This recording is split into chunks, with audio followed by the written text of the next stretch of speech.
So the next thing I want to talk about is finding documents. How do you find what you need? So a lot of people, come and they have something in mind they're looking for, and they want to perform a search. You have a search bar up in the top right corner of every single page on the website. So this is for simple keyword searches. This is really important to remember, as this isn't like a Google search where you can type in a full question, because if you include "the" in your search, it's going to return you documents that have the word "the" in them. So you really want to hone in on the keywords that you're actually looking for. So I'll use as an example TPS El Salvador, and you'll see I'm going to put El Salvador in quotes. You can put exact phrases in quotes so that it only searches for them as an exact phrase. And I'm going to run a search on that. So that's going to run my simple keyword search. Sometimes it's a little slow one, but it'll come up in a second.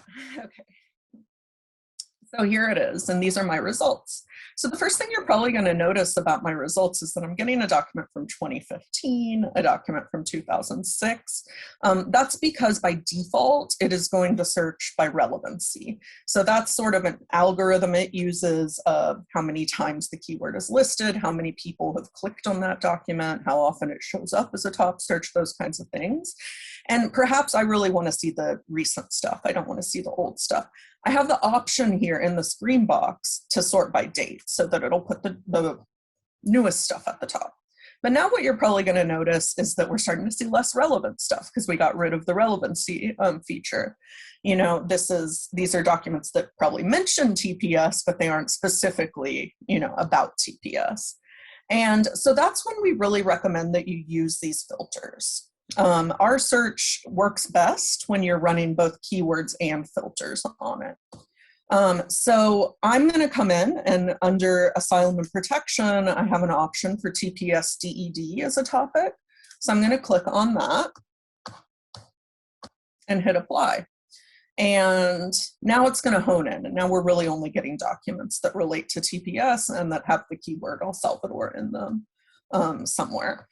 But now, I'm getting cases, I'm getting an amicus brief that AILA submitted, and sort of these different kinds of things. And maybe what I really want to know, I've got a client who's from El Salvador and is on TPS, and I want to know the registration dates. That's what I'm looking for.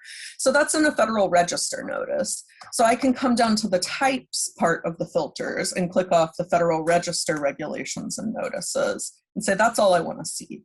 Or, you could also go broader. I want to see all of the stuff that's either coming from agencies or the liaison department. And I'm going to click off Federal Register notices because I know I just want those registration dates.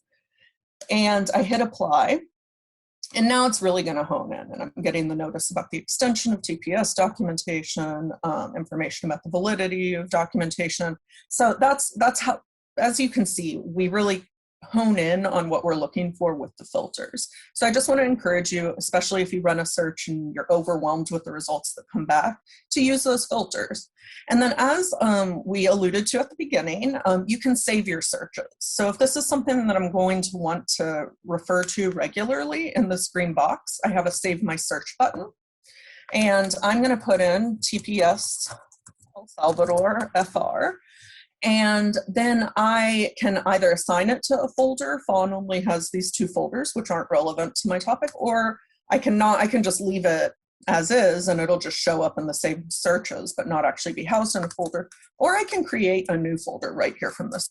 So I want to have a new TPS folder. So I'm going to do that and click Save Search. It successfully saved it.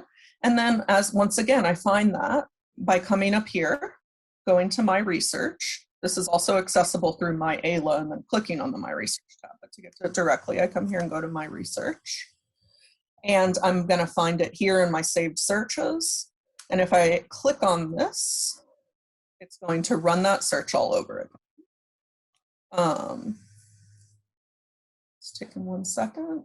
But you'll see it runs the identical search all over again. It does default back to sorting by relevancy. So you'll have to click sort by date again to get it to show it by the newest things first. And then of course I have my folder that I created is here, and I can click that and I'll also find that search in my TPS folder. That's the saved search. One other gotcha to know about saving searches If you do not include date filters, so you can add date filters either here in the green box or down at the very bottom here, you can put in date filters. So you could, say, I only want to see things 2019 and up and add in date filters. But if you add those date filters and then when you rerun the saved search, it's not going to include new documents because it's still going to go by those date parameters. So if you want to see new documents, you don't want to include date parameters in your saved search.